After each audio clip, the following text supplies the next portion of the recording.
والله يحجون حكم. اي والله امهاتنا كانن يكنسن بايدهن بالمكناسة المصنوعة من سعف النخل،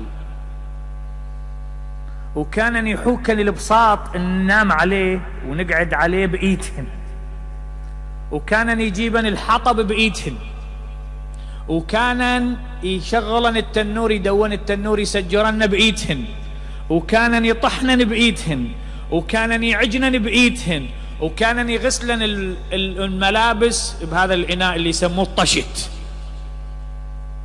ويشرنهن على الحبل، وماكو كوي وماكو كل هاي التقنية كلها يقومن به، وربا وكبرا وانتجا وصبرا. والله اكو زلم لا والحسين ما ينحملون ابد.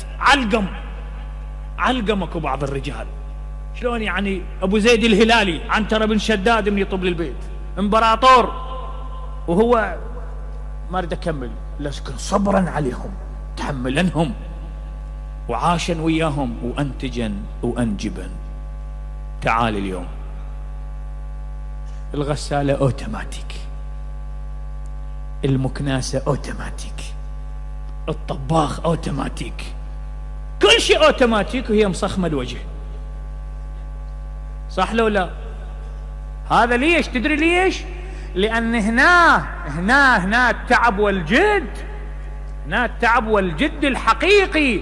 يعني تدري أنت الأم كانت تقول لنا من نروح للمدرسة، يما امشي ورا اللي مبكيك ولا تمشي ورا اللي مضحكك. اعطتني قاعدة بالحياة، خلت لي دستور.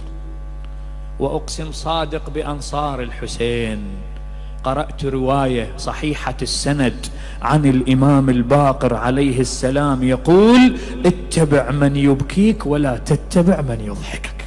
قبل كم سنة لقيتها أنا بطفولتي، سامعها من الكبار، الزلمة الشايب، المرأة الكبيرة، هذول يقولون امشي ورا اللي مبكيك ولا تمشي ورا اللي مضحكك، امشي ورا اللي نذرك لا تمشي بس ورا اللي بشرك، امشي ورا اللي يحزنك لا تمشي بس ورا اللي يضحكك.